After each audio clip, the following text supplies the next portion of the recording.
All right. Hello. Welcome to the 11th Embodied Eating webinar. We are going to have some fun today. We'll do some yoga. We'll do a little bit of meditation. We'll do a mindful eating exercise. So I am going to go ahead and open up the PowerPoint.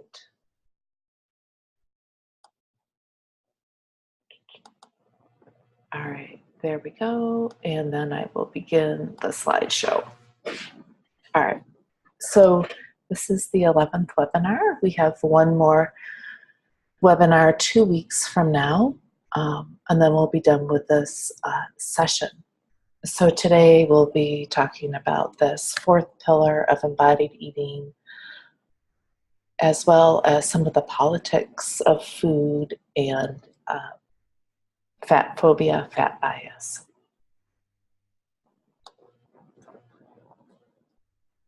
I will send you this information about the resources after the webinar. We won't take time to go over that now. What I do want to take a few minutes to go over is something that we went over last time or introduced last time. And this is a very important part of maintaining health and maintaining a healthy weight. So taking time every week to go over this self-care list, in terms of sitting down for meals, getting enough sleep. So it's about the lifestyle behaviors that support healthful eating and overall health. So definitely take some time to go through this, and anything that scores a rarely, consider increasing the frequency with which you do that item. All right, and then here is, of course, the mindful eating skills that we go over every time we meet. And so every couple of weeks, checking in with yourself, how mindfully am I eating? You don't have to do this every day, but every couple of weeks, set aside a little bit of time and go over this to help keep you oriented to mindful eating until you can remember it on your own. All right, so today we're going to focus on the fourth pillar of healthy eating, and that pillar is to eat mostly plants. And again, I have kept the Michael Pollan quote up here because it fits for this week. Don't eat anything your great-grandma wouldn't recognize as food. Right? Processed potato chips versus, maybe some hash browns. And his second quote, eat food, not too much, mostly plants. So that's a nice little mantra there. And you will see, similar to the other three pillars, when we eat mostly plants, we are avoiding the sugar, flour, excess sodium, the fake foods, which have been shown to reduce our health and well-being and longevity. And in eating mostly plants, we get, as I showed last week, healthy fats, whole grains, omega-3s, fiber, vitamins, minerals, phytochemicals, and antioxidants. And then below, I have a list of phytochemicals that are in plants. When I went to school for nutrition in the late 80s, 90s, we were just beginning to talk about some of these factors and the role they played in health. At the time, the main belief was that calories, that the amount of calories was most important in health, so it didn't really matter what you ate as long as you got enough macronutrients, so protein, carbohydrates, fruits, vegetables, dairy, and fat. And actually, so it's protein, carbohydrates, and fat, are the sort of three main sources of food. And it didn't, really matter if it came from a whole plant or from processed food. We thought it was the same. And, scientists in the US and other Western countries have shown what traditional cultures and traditional medicine have known for a long time, that it's the whole plant. It's the herb, it's the spice, it's the entire plant that is important for our health. And scientists have isolated some of these components. So isoflavones, they're estrogen-like, and they reduce the risk of breast cancer. They can be found in things like soybeans.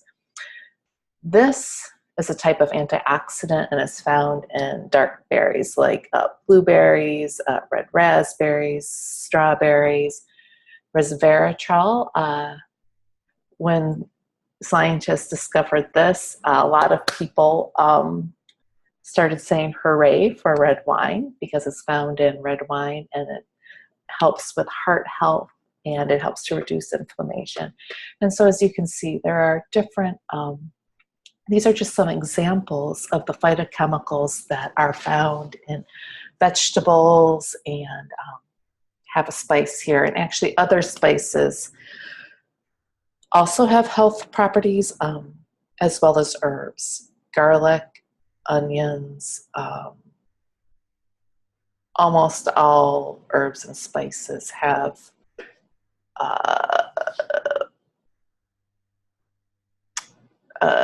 pretty strong or pretty concentrated phytochemicals that can be used in a way to promote health. And we won't go into detail with what herbs and vitamins do which. Just know that in general, herbs and spices can be really helpful. And so when we eat a variety of whole plants with a variety of colors, we get what we need. And one fun thing to do is to, make a salad with all of the colors of the rainbow in it. Make a vegetable, make a vegetable stir fry with all the colors of the rainbow in it in terms of vegetables. That is going to give you a good variety of the types of phytochemicals that help promote health. Okay, so today we're going to do a mindful eating exercise with a treat. And before we do this, I want to set up the mindful eating exercise that I want you to do over the next couple of weeks. And it's an exercise to help you observe how your body responds to different types of food. So on the first day, you'll eat 1 serving size of a treat. It's about 1.5 ounces of potato chips, 40 grams of chocolate, and that's like half of a small Hershey's bar or a regular size Hershey's bar, half a cup of ice cream, and eat it when you're mildly hungry. So remember our hunger scale. 1 is full, 10 is ravenous. We usually eat supper or so at a 6 or a 7. So when your hunger is about, a 3 or a 4 on the scale, you're going to have your treat. You're going to rate your taste society as you eat the food. And we'll go over the taste satiety scale in a moment. You'll stop eating your food when the taste satiety level is at a 3. or when you finish eating the serving.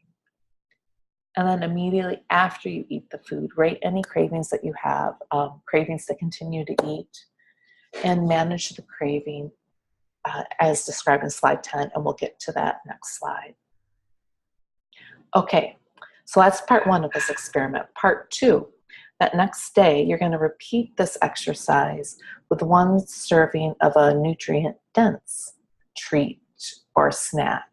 So this could be a 1/4 cup of almonds, a couple walnuts, stuffed dates, a tablespoon of peanut butter with half an apple, and you'll do the same thing. You'll rate your taste satiety as you're eating the food.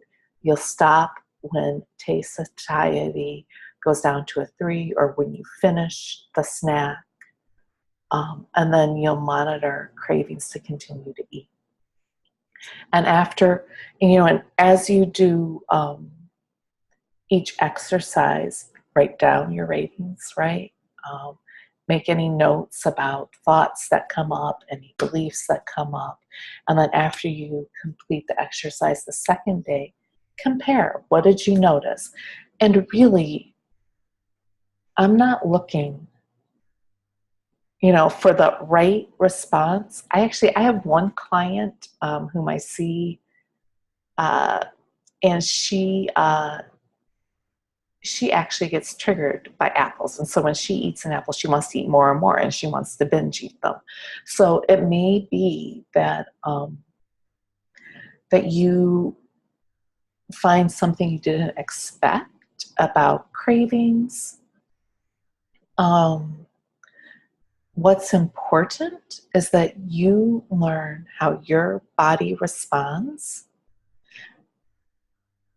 And from that, you can begin making more informed decisions about what you choose to eat and when you choose to eat it. This tool of utilizing this taste satiety is really helpful. And this tool of observation, mindfully eating and comparing between 2 different types of food, is also a really useful tool. Okay. So as a reminder,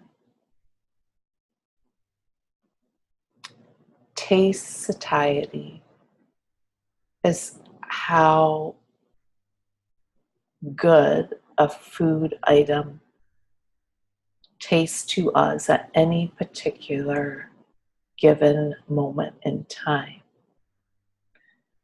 So a 10 would be, if you put a food item in your mouth and you rate it as a 10, it would be one of the best, most pleasurable foods you've ever had. My daughter and I went to a 3-star Michelin restaurant a couple of years ago, and the food was amazing. Very small portions, a lot of courses, and almost every food item was a 10. And of course, the interesting thing was that for the next 2 weeks, everything that I ate, because I never eat food that is that complex and has just the right balance of flavors. So for the next couple of weeks, everything I ate, I could never get up above like a 4 or a 5. I was like, this is just meh compared to this restaurant. But anyway, 10, best food you've ever eaten. You're probably really hungry. When food gets up at this level, the food is probably complex, meaning it has a combination or a good balance of flavors, sweet, salty, bitter, spicy, and different textures. So, some fat, maybe some liquid, some chewy, some light and fluffy. So it's going to be complex. When we start to get full and are still eating complex foods, our ability to enjoy it reduces. So part of our ability to enjoy food is dependent on our hunger. And then when we're eating simple foods or once we start getting full, um, the food becomes more bland to us, or we might even start to not like the taste of the food. It might not just be neutral, it might have a negative taste to us. And then, finally, once we've eaten maybe too much and we're just eating a lot and eating mindlessly, we might not even be tasting the food. All right. So that's the taste satiety scale. Let's see if there's anything I've forgotten. No. Okay. So we're going to use this scale as we eat our snack. And the second scale we're going to use is our craving scale. And we'll come back to this in a second. So craving scale happens when we're not hungry. So we're full or just satisfied. And we go from being full or satisfied, and actually I will go back to this, from feeling relatively full or satisfied or having, like no awareness of wanting to eat, and then relatively rapidly, we become quote unquote hungry. And all of a sudden our stomach may growl, we may salivate, and we may really want this food, and we may become preoccupied with this food. And so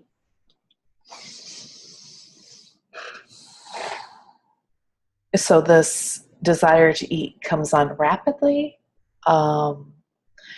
and we know that we can't physically be hungry because we've just eaten within the last 3 hours. So that's really the best way to tell a craving. And, we've all had cravings for food, and a mild craving might just be a passing thought of, wow, gee, this, blank would taste good right now. And you might not really even have the desire to eat. A moderate craving might include thoughts or images of the food with this feeling of being pulled towards eating this food over a period, and it might last for a period of several minutes. We might even start salivating or have a growling in our stomach.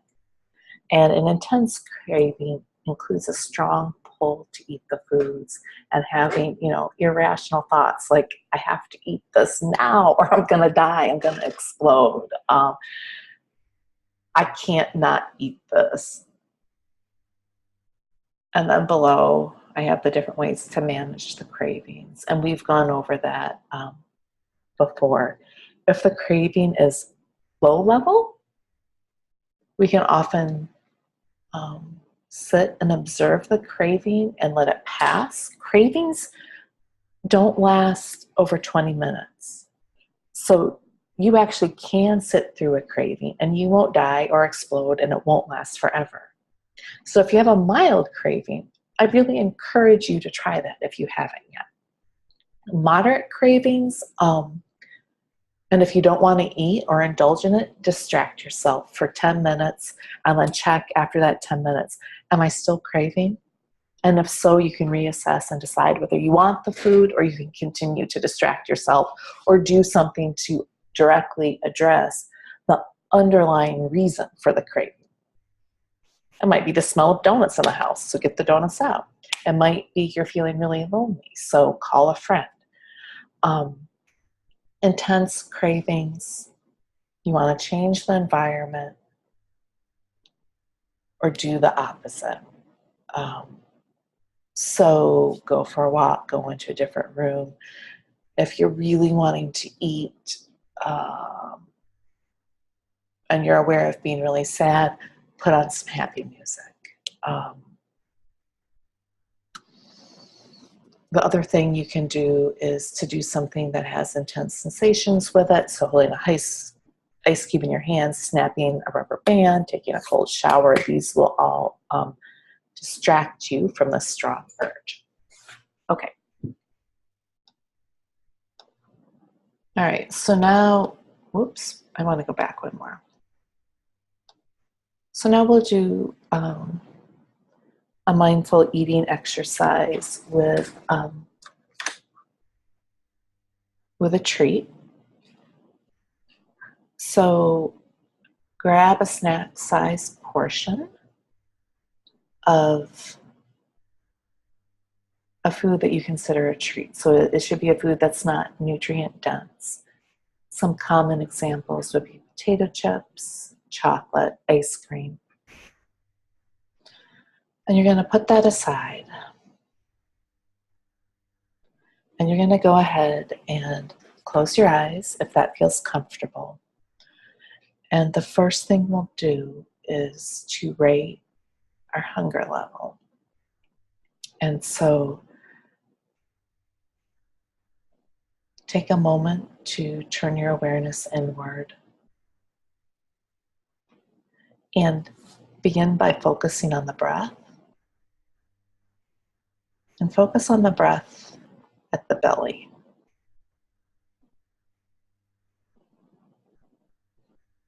And begin to consider your hunger level as I guide you through these following components that contribute to hunger. So take your left hand, make a fist, and put it just below that left rib cage. That's where your stomach is. That's the size of your stomach when it's empty. And just bring your awareness to your fist. And then bring your awareness to the skin. And then imagine going several inches deeper underneath the skin.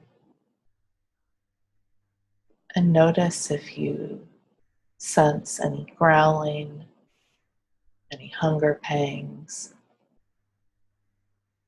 any physical sensation related to hunger at the level of your stomach. And then scan your body for other physical sensations associated with hunger. Salivation. I always feel like hunger in my throat a little bit, but wherever you tend to feel hunger. And then check in mentally and see when the last time you ate what was. Was it an hour ago? Was it 3 hours ago? This will help you determine your hunger level. Check in mentally and recall if you've been thinking about food, if you've been having the desire to eat. And finally, check in with your energy level and your ability to concentrate. These can also often be affected when we're hungry.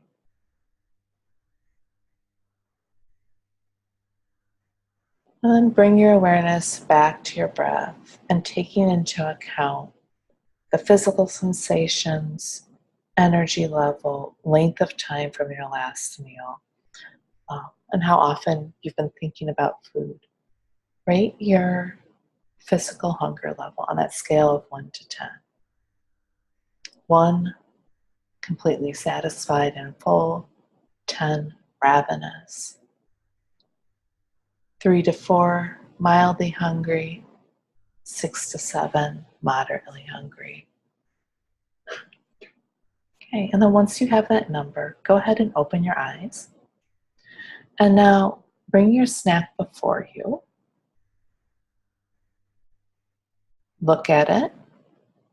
See if you can smell any of the aroma of it. And as you look at it, notice any texture, color. Notice any memories that might be coming up about having eaten this food previously. Notice any increased desire to eat it. This is a craving, right? And then notice, are you salivating more? Is your stomach grumbling more? Do you feel more hungry? And know that any shift in that desire to eat right now is based on craving, right? It's a response to the immediacy of seeing this food. And see if you can identify, if you have an increase in desire to eat it, what is it that's making you want it more? Is it the smell? Is it association with previous memories? Is it, like knowing what it's going to taste like? And so just know any increase. And now you're going to eat this food item. Before you start, I want you to monitor the taste satiety with each bite. So taking a look at that first bite of this food, putting it in your mouth, and rating your taste satiety from 10, most satisfying, most pleasurable ever, down to 1, not tasting it at all or having a negative taste. And as you're biting it, give it a number.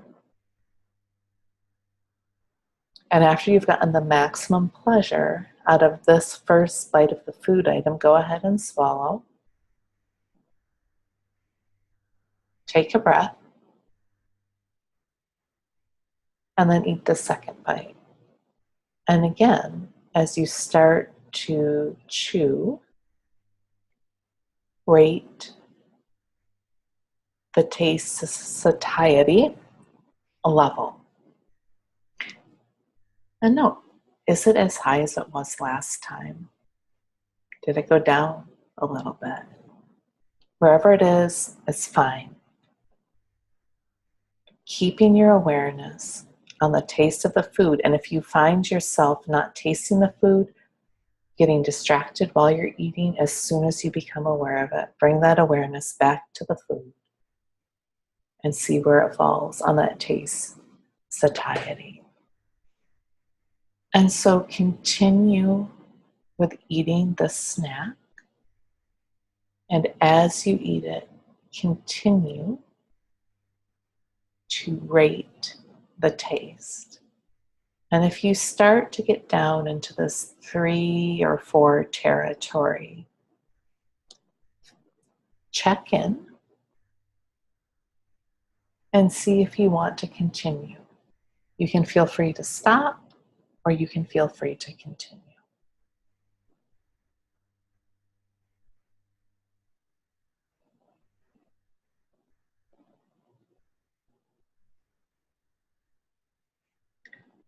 And if you're watching this video on YouTube, you can feel free to pause it and finish this exercise. And then once you finish this exercise, we will continue on with a craving awareness exercise. So go ahead and pause, and I'll meet you back, and we'll start this surfing the urge craving awareness exercise after this. Okay. All right. So now that you've finished your eating your snack, we are going to do a brief surfing the urge meditation in case any cravings were aroused and you're done eating. And we have done this surfing the urge meditation previously, and this is going to be an abbreviated form. Okay. So eyes can remain open, preferably looking down at a fixed point, or closed. And begin by bringing your awareness to any sensations in your physical body associated with a craving. So it could be stomach growling, it could be salivation, it could be a feeling of your body being pulled, it could be a feeling of anxiousness. But just notice any sensations in the body and name them internally. Now note, excuse me, any emotions that are also present during this craving. It might be sadness, it might be some tension, it might be loneliness, it might just be a sense of intensity. But noting any emotions that go with this craving. And then finally, turn your awareness to any thoughts associated with this craving. Like, I have to have this now, I'm so deprived. And then rate your craving on the scale of 1 to 10. 1, the mildest of cravings, 10, most intense craving you've had. And now bring your awareness to your breath. And just notice the rise of the inhale and the fall of the exhale. Notice that on the inhale, the breath crests. And on the exhale, the breath leaves the body. So this rise and fall of the breath, never staying static, always changing.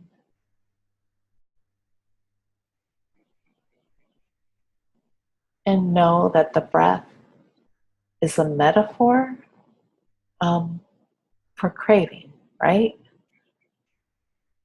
Just as the breath rises and falls and changes over time, so does our craving. The intensity of it changes, the thoughts change, the physical sensations change, and eventually they dissipate.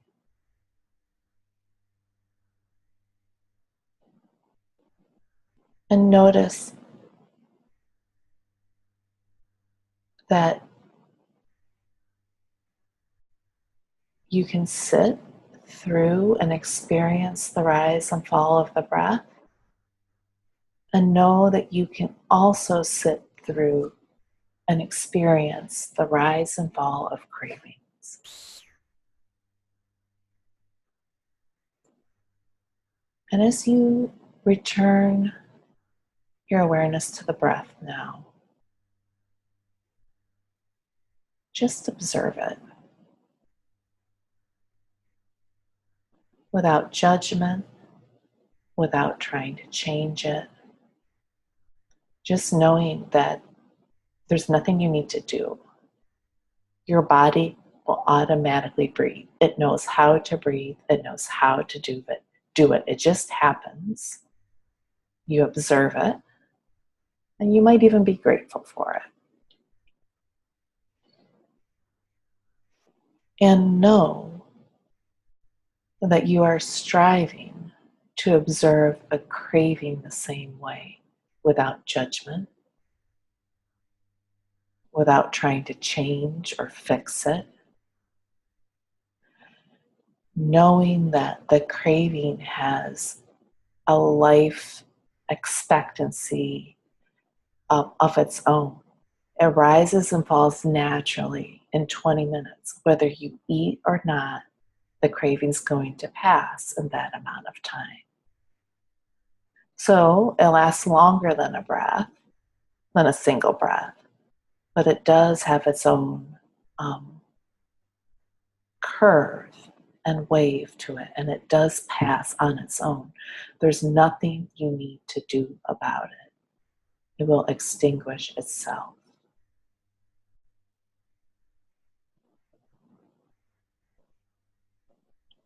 And then taking a moment here to return to the sensations in your body, the thoughts and the emotions associated with the craving, and see where they're at now. Are you still salivating? Do you still feel a pull or drive to eat? Have the thoughts changed in frequency and intensity? How is it shifting? It can't be static. It's been 6 minutes. Something has changed between then and now. So just see what it is.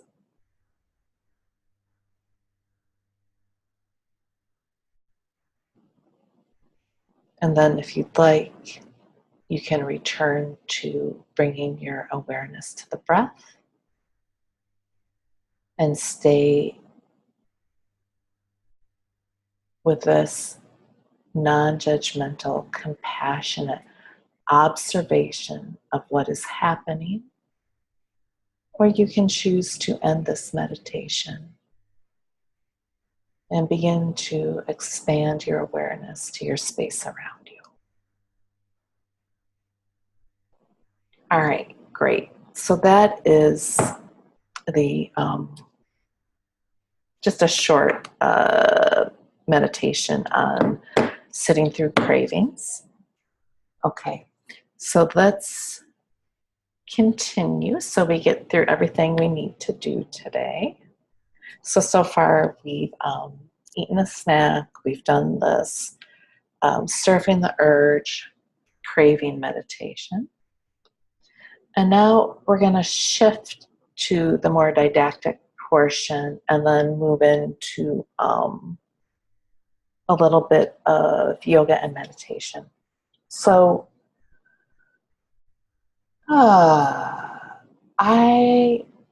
this is such a huge topic, and I'm not going to do it justice.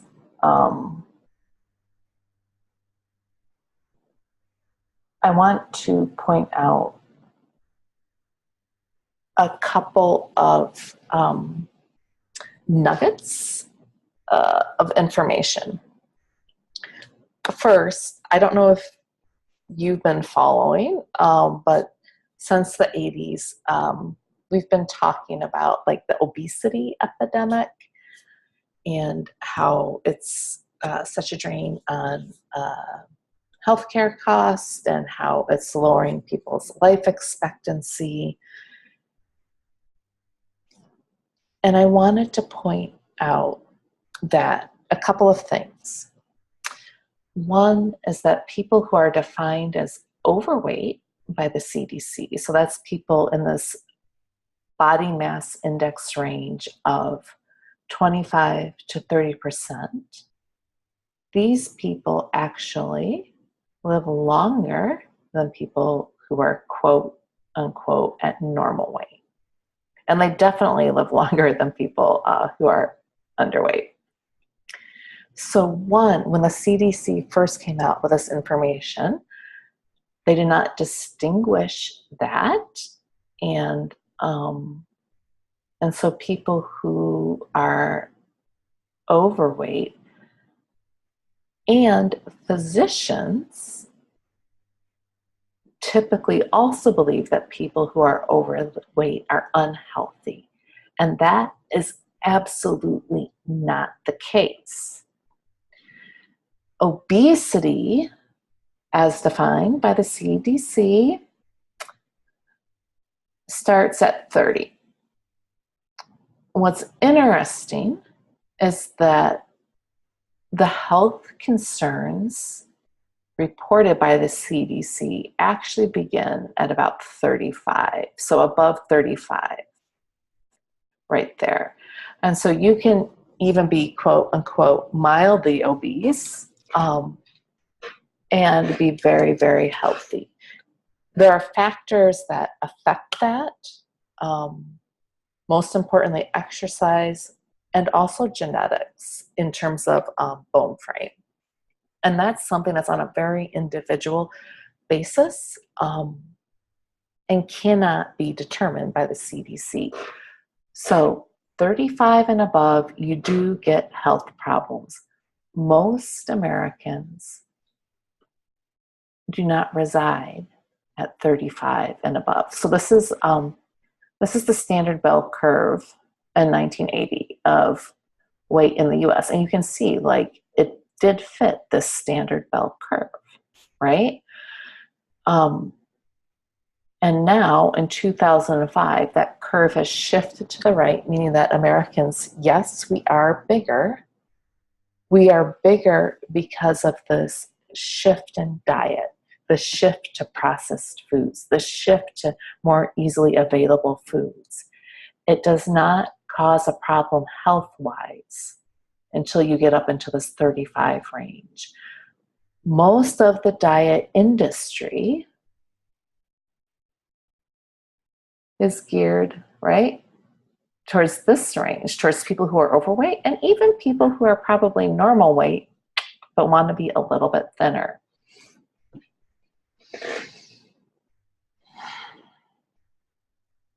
So this fear mongering by the CDC, by physicians, by the American Medical Association,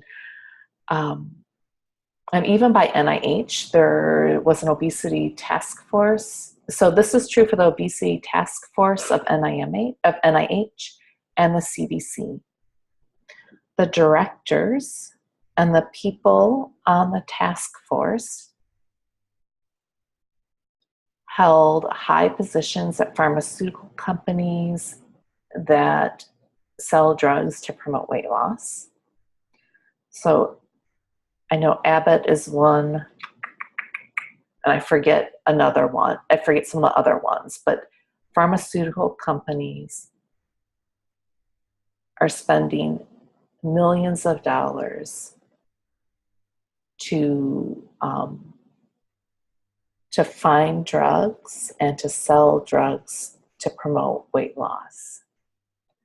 People at the CDC and in the NIH on this obesity task force were directors of weight loss clinics. The CDC and the NIH get funding specifically for specific problems in the US. So it is in their interest to say that there is an epidemic, that there's a problem, because that's how they're going to get funding, right? All right, in terms of the USDA sets the food pyramid, which is now my plate, right? The USDA contributes to food politics because, I mean, there's been a ton of journalism and research showing that the USDA is beholden to the dairy lobby. Grains are subsidized by the US government and also by meat industry. So this plate, that's my plate with the USDA. The base is supposed to be carbohydrates. Research shows that we do not need these simple carbohydrates. It's coming from grain industry and from government. That's the basis for having it at the bottom.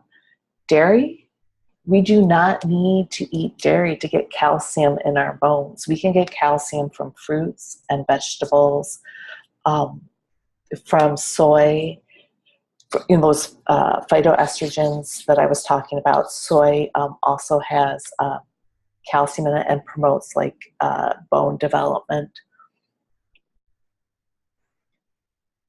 The dairy lobby would have us think that we need 3 or so servings of dairy a day, and that is absolutely not the case. And there's a lot of reason actually to not drink milk per se because of all the chemicals that are in it. So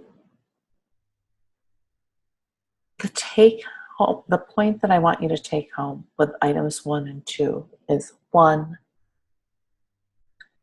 is that there really is not an obesity epidemic. Yes, weight of Americans have gone up. For the most part, there are not ill health effects due to that. 2, this epidemic, this naming obesity as an epidemic was done with a lot of conflicts of interest. And the diet and pharmaceutical industry. The second thing is the diet and pharmaceutical industry are heavily invested in you believing that your weight is so bad for your health.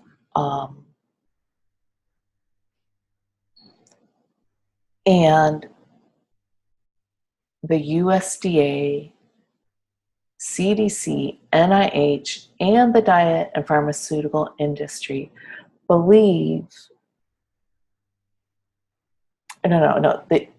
all of these industries spend billions of dollars to get you to believe that certain foods are good for you. And it's just not the case. Most notably, dairy and grain. Really, if you go back to our 4 food pillars, eat plants mostly, eat whole foods mostly, balance blood sugar, so that low glycemic index, reduce inflammation. You follow those 4 pillars and you are going to be eating well. Dairy promotes inflammation. Dairy, oh my God, it has so many bad chemicals in it. It's probably disease-inducing just because of the chemicals in it. If you can go to a happy cow and get happy milk, that's fine. Grain, any grain that's processed, not that good for you. You want it to be a real food. So those are the take-home points with these first 2 items. The second piece, Erica, you're telling me that being overweight isn't an issue? Well, you may not like being overweight. You may feel a little bit more weighed down, and you may want to change that. The way to do that is through these 4 pillars. What really is important for your well-being and longevity is to eat real food, exercise, right? You can take somebody who's overweight or even obese, and if the overweight and obese person are exercising, and you take a normal weight person and they're not exercising, overweight, obese person, more healthy than normal weight person. Belly fat.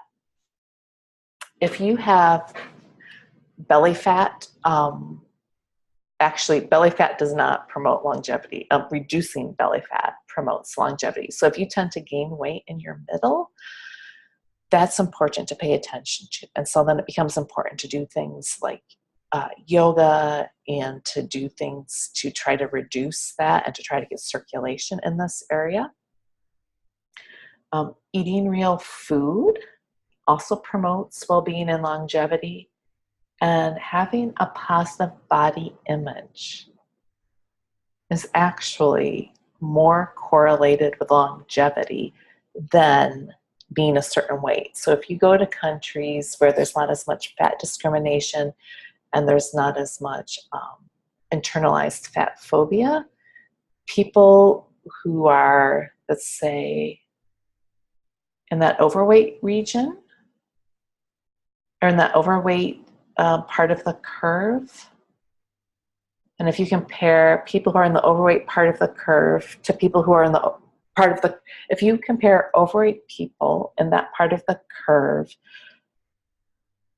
who feel positively about their body to overweight people in that part of the curve who feel negatively about their body, it's the people who feel negatively about their body who have an increase in health issues. You can even take normal weight people who feel negatively about their body and compare them to overweight people, and the normal weight people have more health issues. So these are all things that promote well-being and longevity. Things that really reduce longevity: weight discrimination, whether it's your own internal negative body image or if it comes from a doctor. So take a look at this cartoon right here. Doctor, I've been impaled. Well, maybe you'll feel better if you lose some weight, right? So it's a real problem in the medical profession. Yo-yo dieting, so going up and down on the scale, that reduces well-being and longevity. Eating processed foods, having a negative body image, and low socioeconomic status. So low socioeconomic status people tend to be bigger. In addition, these people tend to have less health care, less resources, less control and agency over their own lives. And this is the low socioeconomic status, not the weight, that reduce the well-being and longevity. Okay. So I'd like you to take some time to do this exercise on your own, to see what some of your internalized fat beliefs are.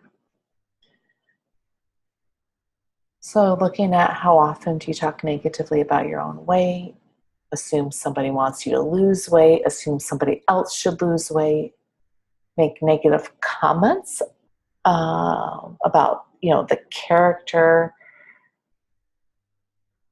or strength of someone who is overweight. How often do you get jealous at somebody else's slenderness?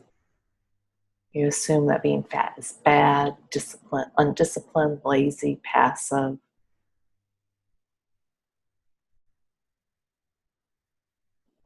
So,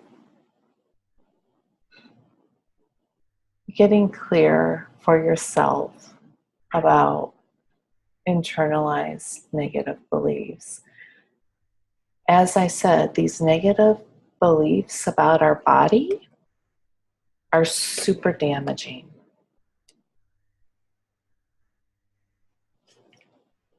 And we want to begin to change that, right? All right. So how do we begin to change these negative beliefs? So one thing I've done before with groups is I've taken a scale to weigh yourself, and we've each written our negative belief about our body on the scale, and then we've taken turns like smashing the scale. I've had clients take their pair of jeans, skinny jeans that they're never going to fit into again, and just rip it to shreds with friends. And another piece you can do is do a daily mantra. And I've had some clients who like to, put the mantra on their bathroom mirror, or maybe as a screen cover on their cell phone to help reinforce it visually. With mantras, you want to repeat them daily and do it several times a day, like in the morning and evening. So this is a mala bead, and or a mala necklace, and it has got 108 beads on it, and it's used in different traditions to do prayers. And so, you could even incorporate one of these, and a simple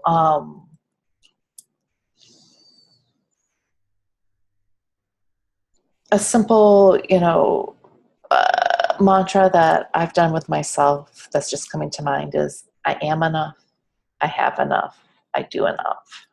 So with the first beat, I am enough, I have enough, I do enough. I am enough, I have enough, I do enough. I am enough, I have enough, I do enough. And you just keep repeating, and you move the bead along each time you say the mantra. And you can play around with saying the mantra out loud. You can play around with saying it internally. And then you can play around, if you're doing it internally, you can play around with saying it on the in-breath, with taking a breath between each time you say the mantra and go to the next bead. And so you can do that. Another thing you can do, actually we're starting to run out of time, but I think we're going to have time to do this. Another thing you can do is a little bit of yoga focused on shaking some of this stuff off and creating space. And so today I'll do a couple of exercises with shaking it off. And then we'll end with bringing in some love and gratitude for the body at the end. Okay. As I shift this.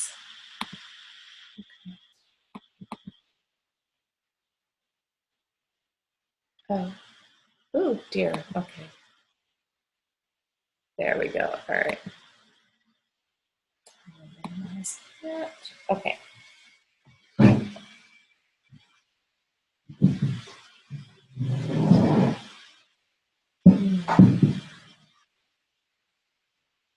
All right. So a nice way to begin to shake some things off. This is a gentle pose. So your feet are a little bit wider than hip width. Knees are bent. And you just kind of begin moving arms to the left and to the right. And as your right arm goes up, your right foot comes up and vice versa. You do a forceful exhale through the mouth.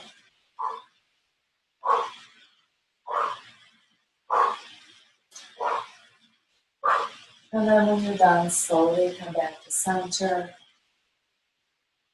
and release.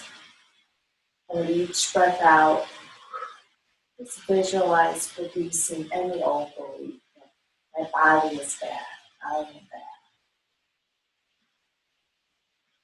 And breathing a new breath, new life. And then the second one is you inhale, arms forward, exhale, arms back.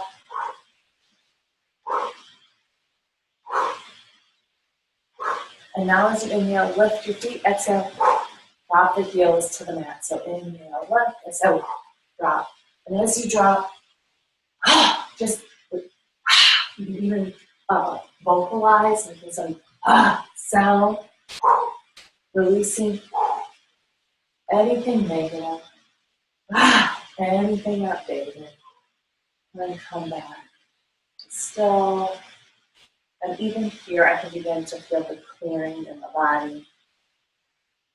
And then the last exercise is just to shake. So you shake your arms and your legs and your head and your knees, and it looks a little bit silly, but it feels really, really good. And again, releasing anything that no longer serves you.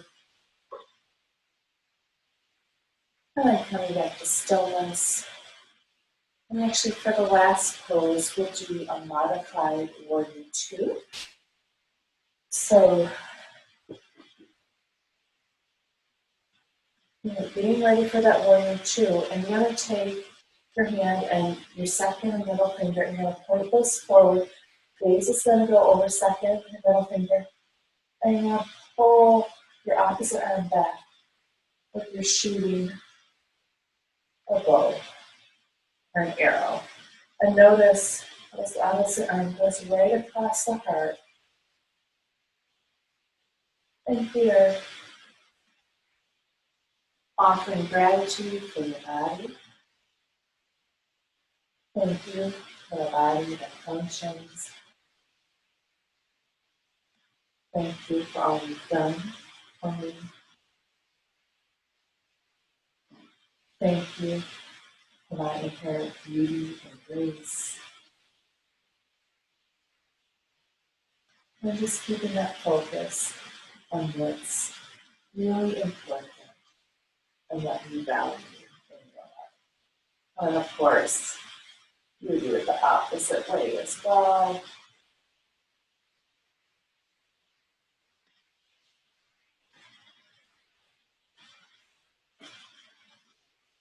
And then you can continue on with a little more movement.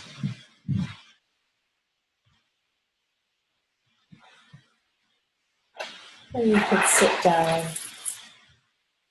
and continue with all of these. All right. So now we'll go back to the PowerPoint. Oops, there. Okay.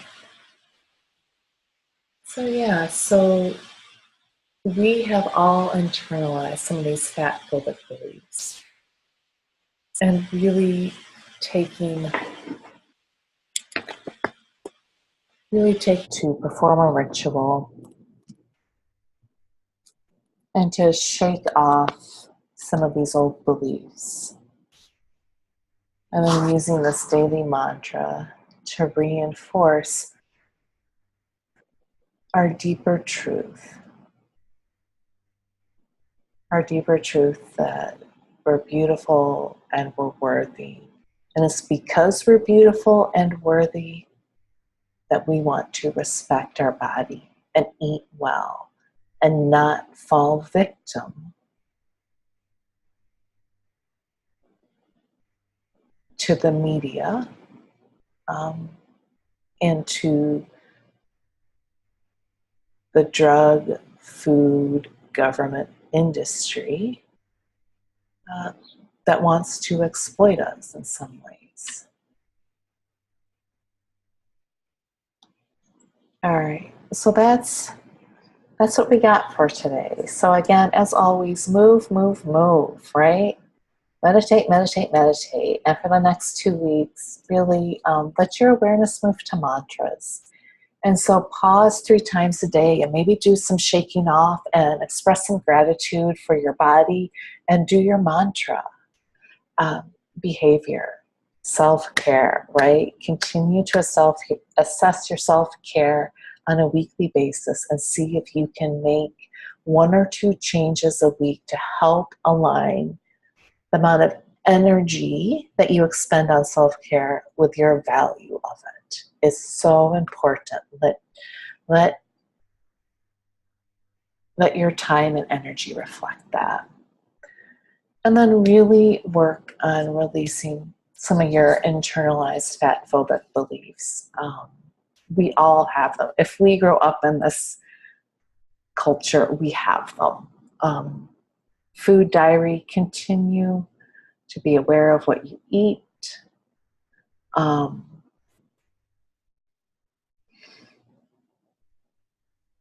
Continue to follow the 4 food pillars, and then practice this how do I respond to treats or to snacks exercise. Okay. I hope you have an embodied 2 weeks. Hope you have embodied eating. Take care.